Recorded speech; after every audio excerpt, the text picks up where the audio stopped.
Hello everyone, I'm Ananthakrishnan from Indian Institute of Management Tiruchirappalli and I welcome you all to my video assignment. In this video, I'll be talking about the physical infrastructure present in the country, the challenges faced, the bottlenecks experienced and the policy changes which are recommended for harnessing the growth potential. All the material and data provided in this video are collected from three sources: Dr. M.S. Kapadia's article on projectmonitor.com dated August 11, 2014, McKinsey's report on Building India dated August 2009, and the McKinsey's report on Indian Railways on Fast Track to Growth dated September 2016. The present scenario of the Indian infrastructure projects faces two key problems: cost overruns and delays in completion.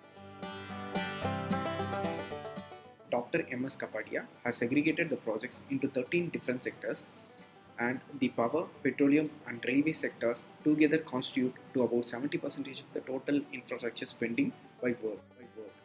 Interestingly, it can be noted that almost all the projects have run into delays and subsequent cost overruns. It is alarming to note that of the total cost exceeds from budgeted capital, about 65% of the overruns are loaded to the railway projects alone. Of the total 727 projects carried out in 2014, about 47 of them do not have a clear schedule. Almost all of these projects are under the railways and road transport sector.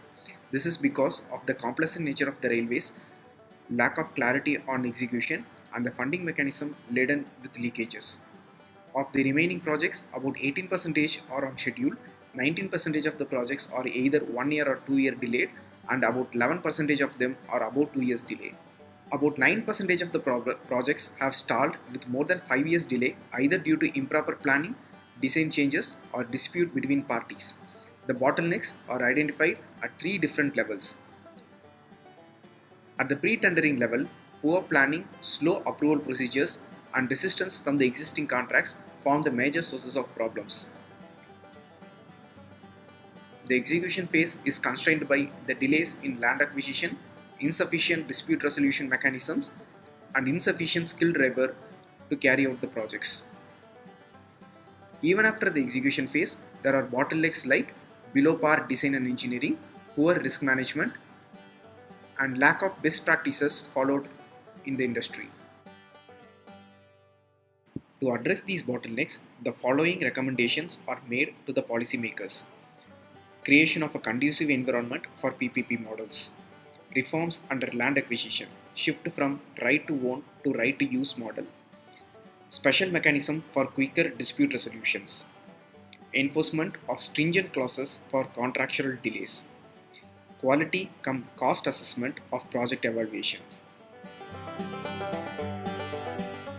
The McKinsey & Company report identifies 7 strategic imperatives which are absolutely critical to unlock value. Size top-down value creation potential to create buzz about the effort within and outside the railways. Prioritize significantly because 10% of the projects will create 90% value.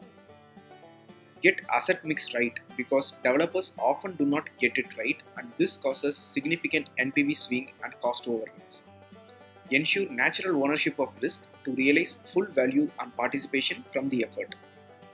Drive well-planned investor outreach because it is difficult to attract investors in the current environment. Run seamless implementation through War Room to projectize effort and drive actions.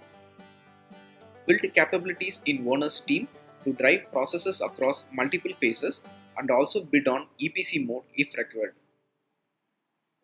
A robust regulatory framework could help tap into the possibilities of alternative funding and attract investors to Indian Railways.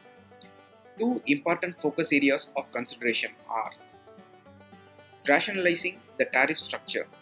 The prevailing cross-subsidy between passenger and freight tariff is a key reason for declining market share and weak financial position of Indian Railways. Customers may be willing to pay more for improved service quality. For example, faster trains could justify charging up to 10% higher. The railways could achieve this move through political consensus. Railways Regulatory Board. The government could consider having a detailed discussion to clarify the legislative mandate, powers of regulators, appeal against regulatory orders, and appoint and the tenure of regulators. Given the scope for tremendous expansion in the infrastructure sector and the opportunities to improvise on the project execution front, I am sure the policy recommendations, if implemented, will prove to be effective in realizing the value of infrastructure projects. Thank you.